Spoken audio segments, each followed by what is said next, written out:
সামগ্রিকভাবেই গণমাধ্যমের ব্যবস্থাপনাটাকে আমরা একটা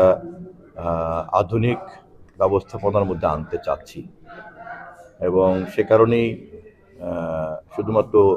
বিশেষ কোনো অনলাইন বা ইলেকট্রনিক অথবা প্রিন্ট এভাবে ভাগ না করে আমরা একটু পিছিয়ে আছি এই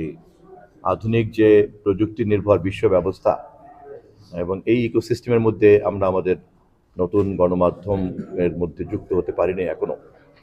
আমাদের তথ্য মন্ত্রণালয় যখন গড়ে উঠেছে সেটা যে আমলে তখন এই ধরনের তথ্য প্রযুক্তি ভিত্তিক গণমাধ্যম ছিল না। আবার এখন যে ধরনের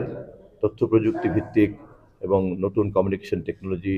ভিত্তিক গণমাধ্যমের যে প্রসার তৈরি হয়েছে এটার সঙ্গে যেভাবে খাপ খাওয়ানো দরকার তাও এতদিনে হয়ে ওঠে নাই।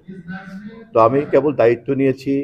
আমি মন্ত্রণালয় তারপরে সরকারের নীতি নির্ধারক সবার সঙ্গে আলাপ আলোচনা করে ধীরে ধীরে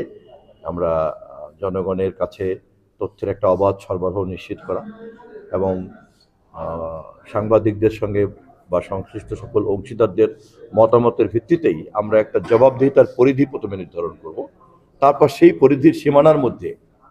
আমরা সর্বোচ্চ স্বাধীনতাকে নিশ্চিত করব।